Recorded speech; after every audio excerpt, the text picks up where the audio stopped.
आज देहरादून में उत्तराखंड जैविक उत्पाद परिषद द्वारा आयोजित कार्यशाला में पहुंचे सीएम धामी ने क्या कहा, आइए देखते हैं। भारत माता की, भारत माता की। जैविक कार्यशाला के इस उद्घाटन अवसर पर उत्तराखंड निर्माण की जो हमारी संकल्पना है उसको सार्थक करने के लिए भी ये हमारी जो प्राकृतिक कृषि है, जैविक कृषि है,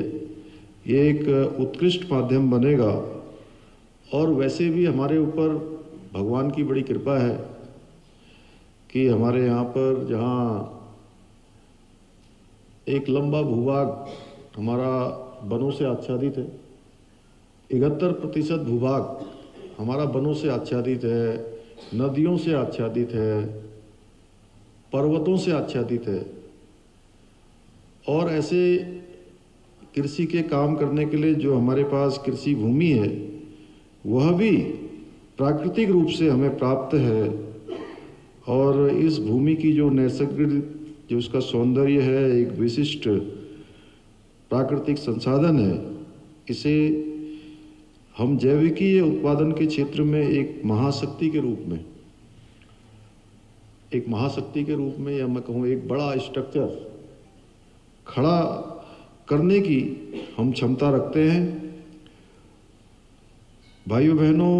आज केंद्र और प्रदेश की जो सरकार है वह भी हमारे इस राज्य को, देवभूमि को जैविक राज्य के रूप में या प्राकृतिक कृषि के रूप में विकसित करने के लिए अनेकों कदम उठा रही है। हमारे देश के यशस्वी प्रधानमंत्री मोदी जी के कुशल नेतृत्व में आज भारत संपूर्ण विश्व में एक नई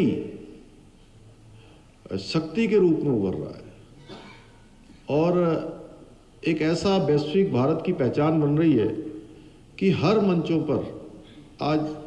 भारत की बात, हमारे देश की बात गंभीरता से सुनी जा रही है। और जो भारत की नीतियां हैं,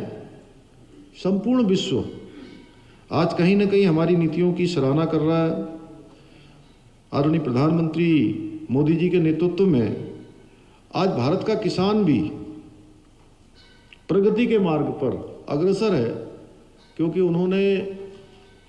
ये लक्ष्य है उनका, ये संकल्प है उनका कि जहां एक भारत श्रेष्ठ भारत बनेगा तो उसमें हमारे किसानों का बहुत बड़ा योगदान होगा। किसानों की आय दुगना होगी, किसान हर क्षेत्र में आगे बढ़ेगा। उसको लेकर केंद्र की सरकार माननीय प्रधानमंत्री मोदी जी के नेतृत्व में देश के किसानों को आज समृद्ध बनाने का काम कर रही है। हम सभी प्रदेशवासी गौरवान्वित है कि प्रधानमंत्री मोदी जी का हमारे राज्य के साथ एक विशेष लगाव है, उनका एक अपनापन है, इस भूमि से उनका कर्म और मर्म का रिश्ता है। उसी का परिणाम है कि किसान वर्ग भी आज जो प्रधानमंत्री मोदी जी की केंद्र की नीतियां हैं, केंद्र की योजनाएं हैं, उनसे अछूता नहीं है। आज प्रधानमंत्री जी के मार्गदर्शन में हमारी सरकार उत्तराखंड के सर्वांगीण विकास के लिए काम कर रही है। चाहे वो कृषि का क्षेत्र हो, चाहे वो शिक्षा का क्षेत्र हो, चाहे वो पर्यटन का क्षेत्र हो, उद्यान का क्षेत्र हो, हर क्षेत्र में आज हम नवाचार की ओर आगे बढ़ रहे हैं। एक नया काम, सरलीकरण का काम, समाधान का काम और निस्तारण करने का काम,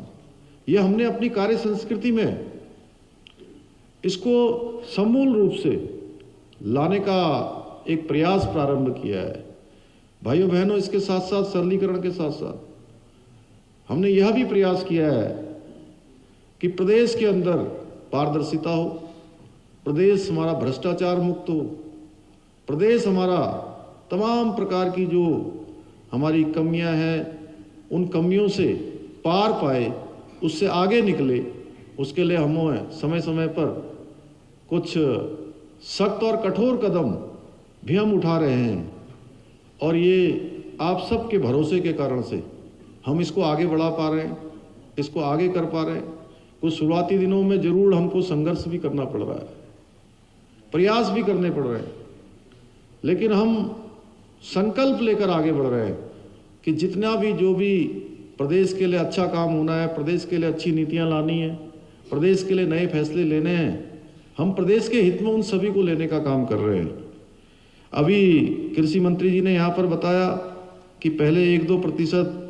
भूभाग में ही जो है जैविक कृषि होती थी, आज 34% भूभाग जैविक कृषि की जा रही है। आने वाले समय में यह और विस्तार होने वाला है। हमारी सरकार प्रदेश के जो हमारे 11 पर्वतीय जनपद हैं उनको पूर्ण रूप से जैविक जनपदों में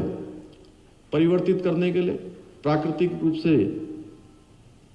करने के लिए संकल्पबद्ध है। भाइयों बहनों, माननीय प्रधानमंत्री जी के नेतृत्व में आज प्राकृतिक कृषि के क्षेत्र में भी प्रदेश स्तर पर एक बृहद योजना बनाई जा रही है और हमारे गवर्नर गुजरात के आचार्य देवव्रत जी के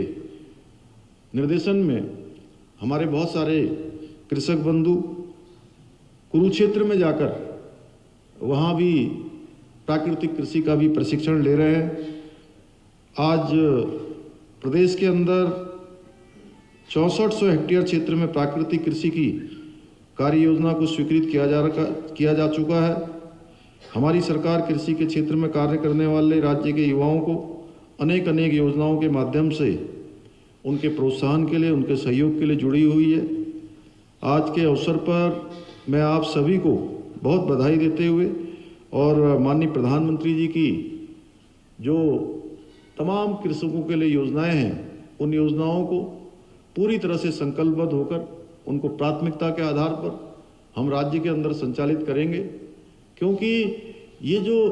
प्राकृतिक कृषि का कॉन्सेप्ट, ये हमारा जैविक कृषि का ध्येय, ये केवल एक हमारा व्यवसाय की दृष्टि से, अन्य दृष्टि से नहीं है। इसके साथ साथ हमारी परंपरागत जो कृषि है वह भी जुड़ी हुई है, हमारी सांस्कृतिक विरासत भी जुड़ी हुई है। इस विरासत को भी पीढ़ी दर पीढ़ी ले जाने का काम हम सबको निश्चित रूप से करना होगा। और ये 2 दिन की जो ये संगोष्ठी चल रही है, ये कार्यशाला जैविक कृषि के क्षेत्र में एक विशिष्ट पहचान दिलाने के लिए यहाँ जो मंथन होगा, इस मंथन से, इस चिंतन से, इस प्रशिक्षण से एक अमृत निकलेगा और यह अमृत रूपी विचार हमारे पूरे प्रदेश को आगे ले जाने के लिए, और गेब्योर जी और मैडम पैट्रिसिया, इनके जो अनुभव हैं, इनके जो एक्सपीरियंस हैं, इन्होंने जो इस क्षेत्र में विशिष्टताएं प्राप्त की हैं, ये विशिष्टताएं हमारे सभी कृषक भाई बहनों को उनके लिए एक रास्ता दिखाने का काम करेंगे, उसके अनुभव से आगे ले जाने का काम करेंगे। इस अवसर पर जो हमारा राज्य सरकार का सर्वश्रेष्ठ उत्तराखंड निर्माण के संकल्प का जो मार्ग है, उस मार्ग में हमारे कृषक भाइयों की भी बहुत बड़ी भूमिका होगी। और मैं कहूँगा कि अगर हमने श्रेष्ठ उत्तराखंड का जो एक संकल्प लिया है, वह संकल्प अगर मैं सच कहूँ तो हमारे इन कृषक भाइयों के बिना वो पूरा नहीं हो सकता। इसलिए कृषक भाइयों को भी अपनी भूमिका और अपना सहयोग इस क्षेत्र में प्रदान करना है। मैं एक बार पुनः आप सभी को इस जैविक कृषि की कार्यशाला के अभूतपूर्व आयोजन के लिए और अभिनव प्रयोग करने के लिए, जहां गणेश जोशी जी को, हमारे मंत्री जी को बधाई देता हूं, उनकी पूरी टीम को बधाई देता हूं, और हमारे आए हुए सभी गेस्ट, गेब्योर जी, मैडम पैट्रिसिया और हमारे गगनेश जी, सबका मैं यहाँ पर स्वागत करता हूँ, अभिनंदन करता हूँ और आप सबका धन्यवाद करते हुए, शुभकामनाएं देते हुए मैं अपनी वाणी को विराम देता हूँ। बहुत बहुत धन्यवाद।